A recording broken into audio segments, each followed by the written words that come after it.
మన Chiranjeevi vascular and multi speciality hospital దేశంలోనే best vascular and endovascular facilities and all multi speciality care.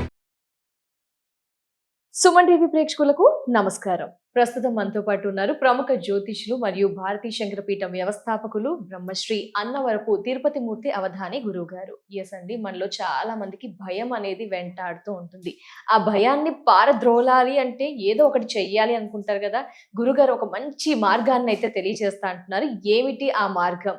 మనమంతా కూడా ఖచ్చితంగా తెలుసుకొని ఫాలో అవ్వాల్సిందే అండి. ఏంటి గురుగారి మాటలు విందాం. గురుగారు నమస్కారం. గురుగారు పరమేశ్వరార్పణం. గురువుగారు, భయం ఈ మాట నోట్లోంచి బయటకు వచ్చే లోపు మన పెద్దవాళ్ళు కానీ మీలాంటి పెద్దవారు కానీ ఆంజనేయ నామస్మరణ చెయ్యండి అని చెప్తూ ఉంటారు. చిన్నపిల్లలకైనా పేరెంట్స్ అదే చెప్తూ ఉంటారు. భయం అనగానే ఆంజనేయ స్వామి వారు ఎందుకు గుర్తు రావాలి, ఎందుకు అంటారు గురువుగారు? సాక్షాత్తు సీతామ్మ వారు చెప్పినటువంటి మాట, త్వమస్మిన్ కార్యనిర్యోగే ప్రమాణం హరిసత్తమ హనుమాను యత్నమాస్తాయ దుఃఖ క్షయకరో భవాని. అంటే గురుగారు, ఏ కార్యానికైనా ఎలాంటి విఘ్నాలు లేకుండా, ఎంతటి సమస్య అయినా, ఎంతటి ఏడుపైనా, ఎంతటి శత్రు బాధ అయినా, నరదిష్టి, నరదృష్టి, నరఘోష అనేటువంటి ఏది వచ్చినప్పటికీ కూడా దాని నుంచి నీకు ఎలాంటి ఇబ్బంది లేకుండా నువ్వు సుఖంగా క్షేమంగా ఉండాలంటే దానికి ప్రధానమైన కారకుడు ఎవరైనా ఉన్నారంటే ఆంజనేయ స్వామి వారే అని అంటుంది. ఎందుకు అంటే సీతమ్మ వారి దర్శనం అయిన తర్వాత యుద్ధం జరుగుతుంది. ఆ యుద్ధంలో రాక్షసులందరినీ సంహరిస్తాడు. అక్షకుమారుడు ఆంజనేయ స్వామి వారి యుద్ధం చేయడానికి వచ్చి రకరకాలుగా యుద్ధం చేస్తుంటే అక్షకుమారుడు నవయవ్వనుడు, సుందరుడు, బాలుడు అని చెప్పి అంతమందిని సంహరించినటువంటి ఆంజనేయ స్వామి వారు అక్షకుమారుని దయగొని జాలిగా యుద్ధం చేస్తుంటే అక్షకుమారుడు అంతకంత రగిలి యుద్ధం చేస్తుంటే అగ్నిగణం జాలి తలవదు, జాలి కూడదు అని చెప్పి గట్టిగా సింహనాదం చేసి అరిచేత చరిచి ఆ హయాలంటే గుర్రాలని చంపేసి అక్షుని త్రుంచి విసిరేసేశాడు ఆయన. ఆ తర్వాత ఇంద్రజిత్తు వచ్చాడమ్మ. ఎవరు? ఇంద్రజిత్తు. సామాన్యుడు కాదు, మాయావి, మహామాయావి. యుద్ధం చేస్తుంటే మరి ఆంజనేయ స్వామి కూడా కామరూపే. ఎక్కడ కనెక్ట్ అవ్వకపోతే చివరికి బ్రహ్మాస్త్రం వేస్తాడు. ఇప్పుడు మీరు అన్నదానికి భయం అనేటువంటి దానికి ఆంజనేయ స్వామి వారి పేరు ఎందుకు వచ్చింది అంటే బ్రహ్మాస్త్రానికి తిరుగులేదు. అటువంటి బ్రహ్మాస్త్రము కూడా ఆంజనేయ స్వామి వారిని ఏమి చేయదు. బ్రహ్మాస్త్రము కూడా ఆంజనేయ స్వామి వారిని పట్టుకోదు. కానీ ఆ బ్రహ్మాస్త్రం వచ్చినప్పుడు ఆంజనేయ స్వామి వారు ఆ బ్రహ్మాస్త్రానికి గౌరవించి తల ఉంచుతారు. తల వంచినప్పుడు ఆ బ్రహ్మాస్త్రం తగిలి వెంటనే వెళ్ళిపోతుంది వితిన్ క్షణకాలంలో. కానీ ఆ బ్రహ్మాస్త్రం మీద గౌరవం ఉంచి అలానే ఆయన ఉంటాడు. ఈ రాక్షసులందరూ కూడా హనుమంతుడు మాకు దొరికాడు అని చెప్పి గొలుసులతో నారచీలతో బిగిబంధిస్తారు. ఎప్పుడైతే కనుక బ్రహ్మాస్త్రం అలా తగలకుండా వెళ్ళిపోయిందో ఈయన అలానే దానికి బంధీడుగా ఉన్నప్పుడు రాక్షసులందరూ కూడా ఈ వెధవ పని చేయకూడదు, చీరలు పెట్టి గొలుసులు పెట్టి బంధించకూడదు. బంధించారు, తోక కాల్చారు, లంక కాల్చేశాడు ఆయన మొత్తం అంతా. ఇక్కడ ఏమిటి అంటే బ్రహ్మాస్త్రము కూడా బంధించలేనటువంటిది ఏదైనా శక్తి ఉంది అంటే అది హనుమంతుడు. బ్రహ్మాస్త్రాన్ని కూడా బంధించలేదు అంత శక్తి. బ్రహ్మాస్త్రము కూడా బంధించలేనిది ఆంజనేయ స్వామికి తగలదు బ్రహ్మాస్త్రం. అదే అసలు. కానీ బ్రహ్మాస్త్రము అంటే దానికి మించి అస్త్రం లేదు కాబట్టి దానికి గౌరవించారు, ఆయన గౌరవించారు. కనుక ఏదైనప్పటికీ కూడా ఎలాంటి మంత్రమైన, తంత్రమైన, యంత్రమైన, కుతంత్రమైన, క్షుద్రమైన ఎలాంటిది ఏదైనప్పటికీ కూడా మనకు దాని గాలి తగులుతుంది అనేటువంటి స్థితిలో ఆయనకు సంబంధించిన కొన్ని ప్రయోగాలు కనుక మనం చేసినట్లయితే పూర్తిగా దాని నుంచి బయటపడతామమ్మా. ఇలానే ఇంతకు ముందు కూడా మన వీడియోలో చెప్పుకున్నాం, ఇటువంటి వాటి నుంచి ప్రతి మనిషి బయటపడాలి, సుఖంగా ఉండాలి అనే ఒక ఉద్దేశ్యంతో. ఇంకొక మాట చెప్తాను, రామాయణంలో కొన్ని ఘట్టాలు నడిపించడానికి మూల కారణం ఆంజనేయ స్వామి.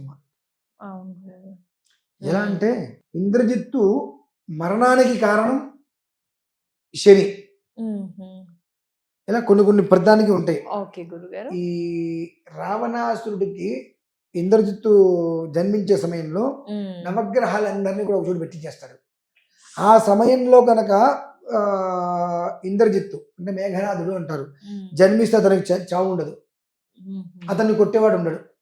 ఆ సమయంలో గ్రహాలందరూ ప్రేరేపిస్తే శని అలా వక్రపాదం కొంచెం పాదం పక్కకి చెప్తాడు. ఆ సమయంలో అర్ధాయుష్మంతుడిగా జన్మిస్తాడు. ఈ కోపంతో రావణాసుడు శని కాళ్ళు విరగొట్టేస్తాడు. శని చాలా కుంటివాడు అనమాట, చాలా నిదానంగా నడుస్తాడు.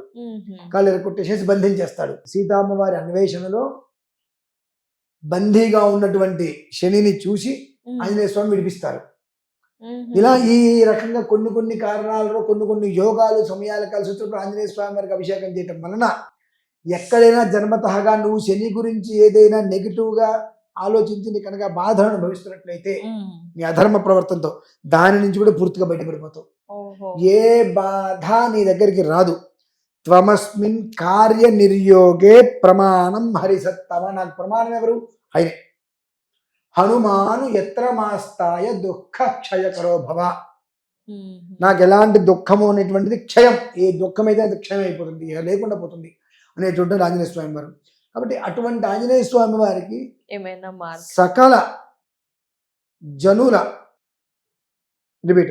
అటువంటి ఆంజనేయ స్వామి వారికి సంకల్పం చేసింది ఏమిటంటే, అటువంటి ఆ మహత్తరమైనటువంటి శక్తిని ఇచ్చేటువంటి ఆంజనేయ స్వామి వారికి మనం ఒక సంకల్పం చేసామమ్మా.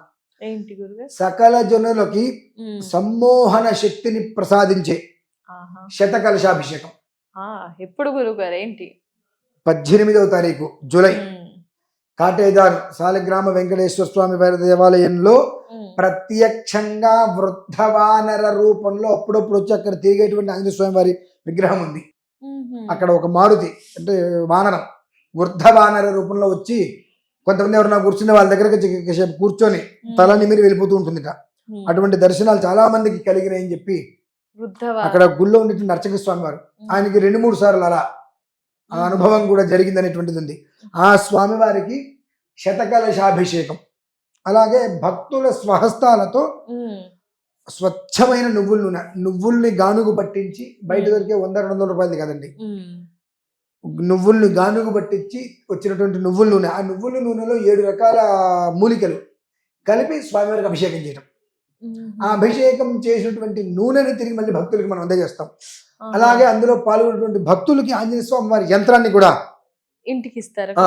అందజేసేటువంటి రీతిలో ఈ ఎలాంటి పరిస్థితులలో కూడా ఈతి బాధలు కానీ నరదిష్టి నరదృష్టి నరఘోష అనేటువంటి ఏవి ఏ మనిషికి తగలకుండా అతనుకు ప్రశాంతంగా వజ్ర కవచము వలె తన కుటుంబం ఉండాలి, ఎవరి ఏడుపు తన మీద పడకూడదు అనే ఒక ఉద్దేశ్యంతో గాలి ధూళి పిశాచగణాలు ఇవన్నీ ఏవైతే ఉంటాయో వాటి నుంచి భయం మొత్తం నిర్వీర్యమైపోయి ఎప్పుడూ కూడా పిల్లలకి ఎలా అయితే కనుక శ్రీ ఆంజనేయం అంటే బయటికి వెళ్ళి వచ్చేస్తారో ఆ రకమైనటువంటి శక్తి ధైర్యాన్ని వాళ్ళకి అలా ధారపోయాలి అనేటువంటి ఒక సంకల్పంతో 18వ తారీఖు ఆంజనేయ స్వామి వారికి సకల జనులకి కూడా సకల సమ్మోహన శక్తిని ప్రసాదింపజేసేటువంటిది హనుమంతుడికి సంబంధించి శతకలశాభిషేకం. ఎవరైనా ప్రతి ఒక్కరూ పాల్గొనవచ్చు.